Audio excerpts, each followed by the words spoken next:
السلام علیکم ورحمۃ اللہ وبرکاتہ۔ ملفوظات حضرت مسیح موعود علیہ الصلاۃ والسلام، جلد اول، صفحہ 19۔ بسم اللہ الرحمن الرحیم، نحمدہ ونصلی علی رسولہ الکریم۔ مثلاً تعداد ازدواج پر اعتراض کرتے ہیں کہ اسلام نے بہت عورتوں کی اجازت دی ہے۔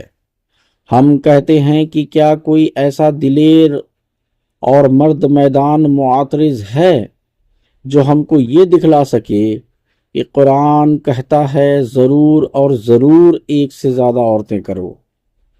ہاں، یہ ایک سچی بات ہے اور بالکل طبعی امر ہے کہ اکثر اوقات انسان کو ضروریات پیش آ جاتی ہیں کہ وہ ایک سے زیادہ عورتیں کرے۔ مثلاً عورت اندھی ہو گئی یا کسی اور خطرناک مرض میں مبتلا ہو کر اس قابل ہو گئی کہ خانہ داری کے امور سر انجام نہیں دے سکتی، اور مرد از راہ ہمدردی یہ بھی نہیں چاہتا کہ اسے علیحدہ کرے، یا رحم کی خطرناک بیماریوں کا شکار ہو کر مرد کی طبعی ضرورتوں کو پورا نہیں کر سکتی، تو ایسی صورت میں اگر نکاح ثانی کی اجازت نہ ہو تو بتلاؤ کیا اس سے بدکاری اور بد اخلاقی کو ترقی نہ ہوگی؟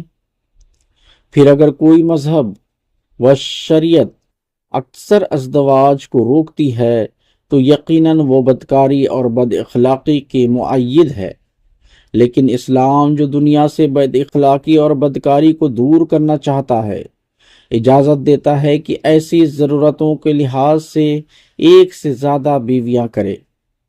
ایسا ہی اولاد کے نہ ہونے پر، جبکہ لا ولد کے پس مرگ خاندان میں بہت سے ہنگامے اور کشت و خون ہونے تک نوبت پہنچ جاتی ہے۔ ایک ضروری امر ہے کہ وہ ایک سے زیادہ بیویاں کر کے اولاد پیدا کرے، بلکہ ایسی صورت میں نیک اور شریف بیویاں خود اجازت دے دیتی ہیں۔ بس جس قدر غور کرو گے یہ مسئلہ صاف اور روشن نظر آئے گا۔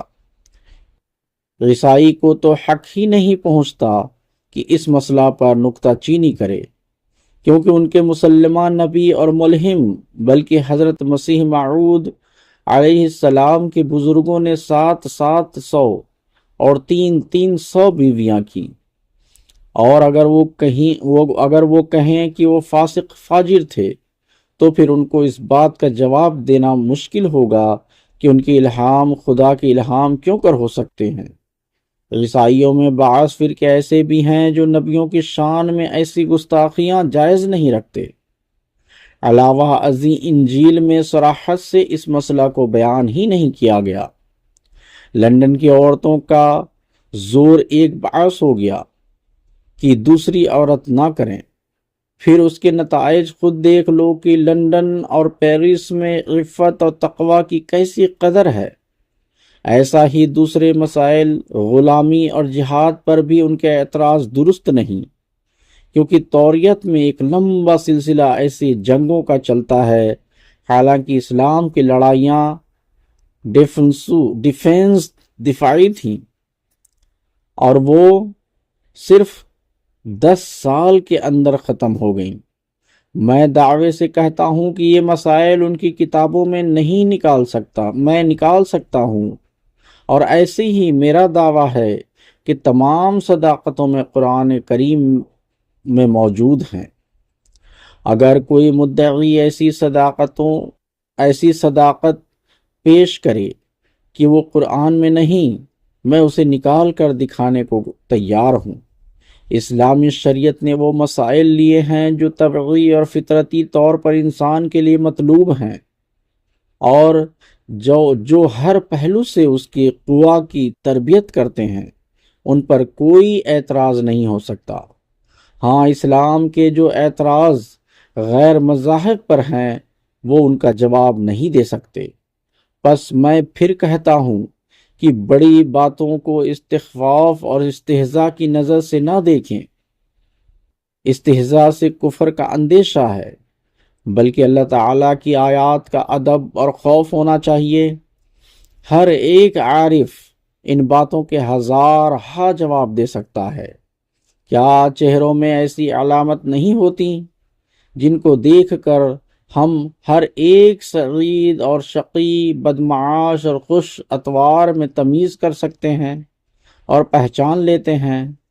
رسول اللہ صلی اللہ علیہ وسلم کی نسبت لکھا ہے کہ ایک شخص نے آپ کو دیکھ کر کہا کہ یہ جھوٹوں کا منہ نہیں۔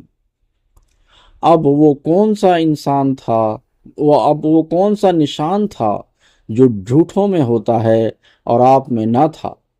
ایک امتیاز تو تھا جس کو بصیرت والا انسان دیکھ سکتا ہے۔